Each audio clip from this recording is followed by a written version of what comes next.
berdiam di dalam rumah-Mu. Satu hal yang ku pinta, menikmati bait-Mu Tuhan. Lebih baik satu hari di pelataran-Mu daripada 1000 hari di tempat lain.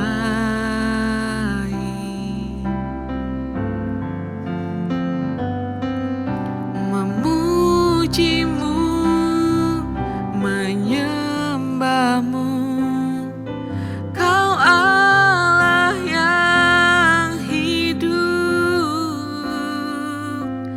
dan menikmati semua kemurahan-Mu.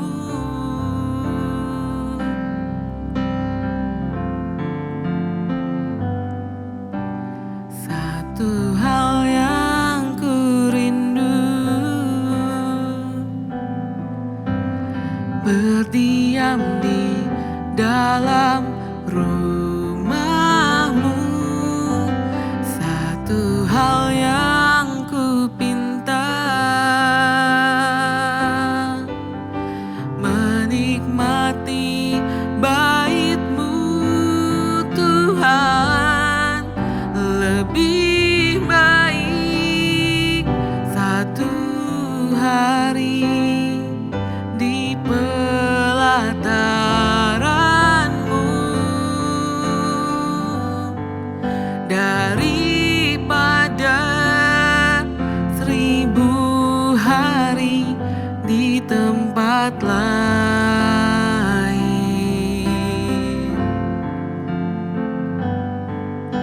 Memuji-Mu, menyembah-Mu, Kau Allah yang hidup, dan menikmati semua kemurahan-Mu.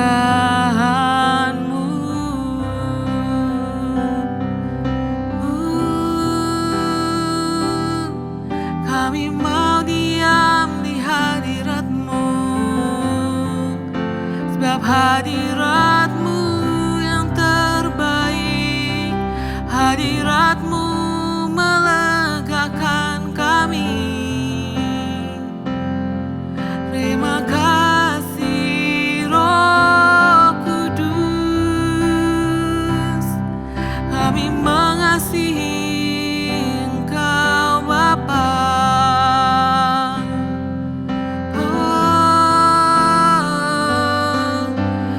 Lebih baik satu hari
Shalom saudara sekalian, kembali hari ini kita akan merenungkan firman Tuhan dalam Rise Up.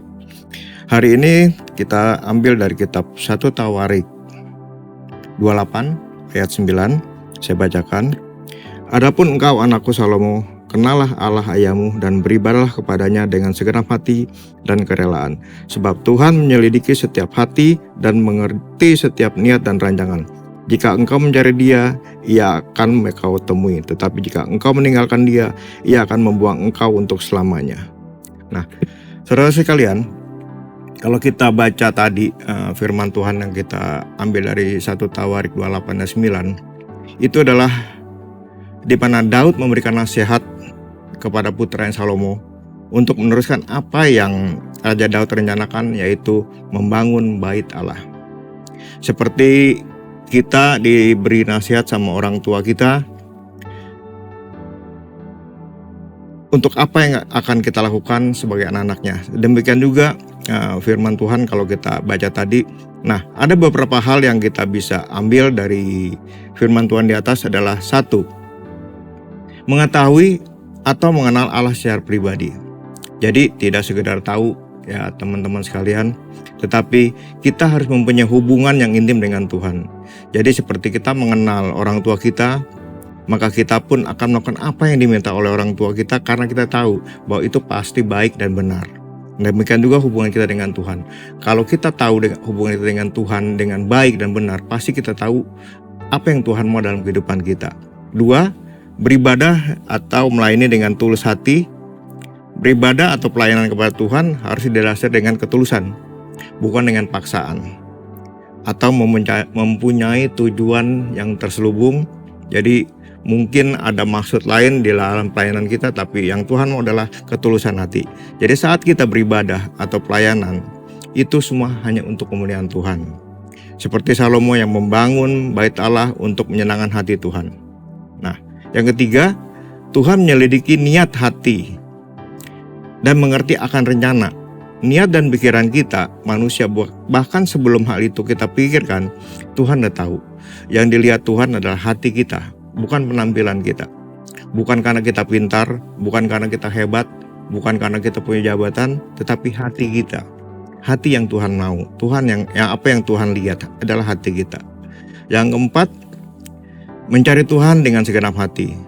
Karena janji Tuhan, kalau kita mencarinya, maka ia akan berkenan ditemui. Tetapi bila hal sebaliknya, maka kita akan menerima sebaliknya.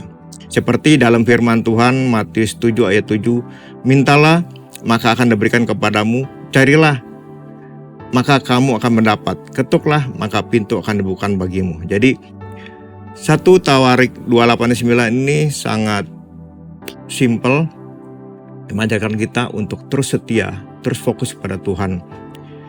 Tuhan mau kita melakukan apa yang terbaik buat Tuhan. Tuhan mau kita menyenangkan hati Tuhan, karena hanya itu yang Tuhan minta, bukan yang lain. Jadi demikian sharing firman Tuhan Pak hari ini, biar itu menjadi rema buat kita. Mari kita satu dalam doa. Terima kasih Bapa untuk firman-Mu, biar terus kami lebih lagi intim dengan Engkau Tuhan, agar kami tahu apa yang Kau mau dalam kehidupan kami. Tuntun sepanjang hari ini Tuhan, agar kami hidup sesuai yang perkenan-Mu saja Bapa. Terpujilah nama-Mu kalau selama-lamanya. Amin. 1 Tawarikh 28.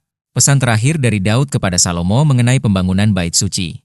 Daud mengumpulkan di Yerusalem segala pembesar Israel, yakni para kepala suku, para pemimpin rombongan orang-orang yang melayani raja, para kepala pasukan 1000 dan kepala pasukan 100, serta para kepala harta benda dan ternak kepunyaan raja dan anak-anaknya, bersama-sama mereka juga para pegawai istana dan para perwira dan semua pahlawan yang gagah perkasa. Lalu berdirilah Raja Daud dan berkata, dengarlah, hai saudara-saudaraku dan bangsaku. Aku bermaksud hendak mendirikan rumah perhentian untuk tabut perjanjian Tuhan dan untuk tumpuan kaki Allah kita. Juga aku telah membuat persediaan untuk mendirikannya. Tetapi Allah telah berfirman kepadaku, engkau tidak akan mendirikan rumah bagi namaku, sebab engkau ini seorang prajurit dan telah menumpahkan darah. Namun Tuhan, Allah Israel, telah memilih aku dari antara segenap puaku untuk menjadi raja atas Israel selama-lamanya. Sebab ia telah memilih Yehuda menjadi pemimpin, dan puaku dari antara kaum Yehuda, dan dari antara anak-anak ayahku ia berkenan kepadaku untuk mengangkat aku sebagai raja atas seluruh Israel. Dan dari antara anak-anakku sekalian, sebab banyak anak telah dikaruniakan Tuhan kepadaku, Ia telah memilih anakku Salomo untuk duduk di atas tahta pemerintahan Tuhan atas Israel. Ia telah berfirman kepadaku, Salomo, anakmu, dialah yang akan mendirikan rumahku dan pelataranku sebab aku telah memilih dia menjadi anakku dan aku akan menjadi bapanya. Dan aku akan mengokohkan kerajaannya sampai selama-lamanya, jika ia bertekun melakukan segala perintah dan peraturanku seperti sekarang ini. Maka sekarang, di depan mata seluruh Israel, jemaah Tuhan, dan dengan didengar Allah kita, aku berkata kepadamu, peliharalah dan tuntutlah segala perintah Tuhan, Allahmu, supaya kamu tetap menduduki negeri yang baik ini dan mewariskannya sampai selama-lamanya kepada anak-anakmu yang kemudian. Dan engkau, anakku Salomo, kenallah Allahnya ayahmu dan beribadahlah kepadanya dengan tulus ikhlas dan dengan rela hati. Sebab Tuhan menyelidiki segala hati dan mengerti segala niat dan cita-cita. Jika engkau mencari dia, maka ia berkenan ditemui olehmu. Tetapi jika engkau meninggalkan dia maka ia akan membuang engkau untuk selamanya. Camkanlah sekarang, sebab Tuhan telah memilih engkau untuk mendirikan sebuah rumah menjadi tempat kudus. Kuatkanlah hatimu dan lakukanlah itu. Lalu Daud menyerahkan kepada Salomo, anaknya, rencana bangunan dari balai bait suci dan ruangan-ruangannya, dari perbendaharaannya, kamar-kamar atas dan kamar-kamar dalamnya, serta dari ruangan untuk tutup pendamaian. Selanjutnya rencana dari segala yang dipikirkannya mengenai pelataran rumah Tuhan, dan bilik-bilik di sekelilingnya, mengenai perbendaharaan-perbendaharaan rumah Allah dan perbendaharaan-perbendaharaan barang-barang kudus, mengenai rombongan-rombongan para imam dan para orang Lewi dan mengenai segala pekerjaan untuk ibadah di rumah Tuhan dan segala perkakas untuk ibadah di rumah Tuhan. Juga ia memberikan emas seberat yang diperlukan untuk segala perkakas pada tiap-tiap ibadah, dan diberikannya perak seberat yang diperlukan untuk segala perkakas perak pada tiap-tiap ibadah, yakni sejumlah emas untuk kandil-kandil emas dan lampu-lampunya yang dari emas, seberat yang diperlukan tiap-tiap kandil dan lampu-lampunya, dan perak untuk kandil perak seberat yang diperlukan perak untuk satu kandil dan lampu-lampunya, sesuai dengan pemakaian tiap-tiap kandil dalam ibadah. Kemudian diberikannya sejumlah emas untuk meja-meja roti sajian, meja demi meja, dan perak untuk meja-meja dari perak. Selanjutnya emas murni untuk garpu-garpu, dan bokor-bokor penyiraman dan kendi-kendi, juga untuk piala-piala dari emas seberat yang diperlukan untuk tiap-tiap piala, dan perak untuk piala dari perak seberat yang diperlukan untuk tiap-tiap piala. Juga emas yang disucikan untuk mezbah pembakaran ukupan seberat yang diperlukan dan emas untuk pembentukan kereta yang menjadi tumpangan kedua kerub, yang mengembangkan sayapnya sambil menudungi tabut perjanjian Tuhan. Semuanya itu terdapat dalam tulisan yang diilhamkan kepadaku oleh Tuhan, yang berisi petunjuk tentang segala pelaksanaan rencana itu. Lalu berkatalah Daud kepada Salomo, anaknya, kuatkan dan teguhkanlah hatimu, dan lakukanlah itu. Janganlah takut dan janganlah tawar hati, sebab Tuhan Allah, Allahku, menyertai engkau. Ia tidak akan membiarkan dan meninggalkan engkau sampai segala pekerjaan untuk ibadah di rumah Allah selesai. Sesungguhnya, rombongan para imam dan para orang Lewi ada untuk melakukan segala ibadah di rumah Allah, dan ada beberapa sukarelawan yang ahli dalam setiap tugas yang dapat membantu engkau. Juga para pemimpin dan seluruh rakyat ini sepenuhnya ada di bawah perintahmu.